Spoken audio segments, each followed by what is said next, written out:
10ஆம் வகுப்பு கணக்கில் எடுத்துக்காட்டு 7.15 ஒரு கணக்கு கொடுத்துருக்காங்க. உயரம் 2 மீட்டர் மற்றும் அடிப்பரப்பு 250 சதுர மீட்டர் கொண்ட ஒரு உருளையின் கன அளவை காண்க அப்படின்னு கேட்டிருக்காங்க. இந்த கணக்கு எப்படி செய்யுதுன்னு பார்க்கலாம். ஃபஸ்ட்டு உருளையின் கன அளவுக்கு ஃபார்முலா என்னன்னு பார்க்கணும். உருளையின் கன அளவுக்கு ஃபார்முலா நமக்கு என்னது ஃபார்முலா நல்லா படிச்சுக்கோங்க. பை/r ஸ்கொயர் h. என்னது பை/r ஸ்கொயர் h. நமக்கு என்ன கொடுத்துருக்காங்க, உயரம் கொடுத்துட்டாங்க. உயரம் அப்படிங்கிறது நமக்கு என்னது h. உயரம் எவ்வளோ கொடுத்துருக்காங்க, 2 மீட்டர் அப்படின்னு கொடுத்துட்டாங்க. அடுத்து என்ன கொடுத்துருக்காங்க,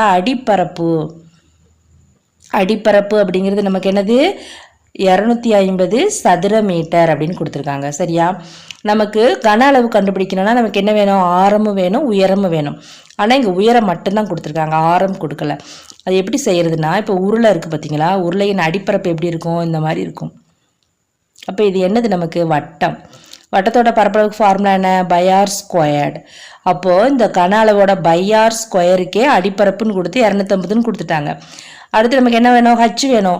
அப்போ h 250, இது எல்லாத்துக்கும் சேர்த்து 250 இன்ட்டு 2, ஹச்சுங்கிறது 2 பெருக்கப்பட்டால் நமக்கு கன அளவு வந்துருமா.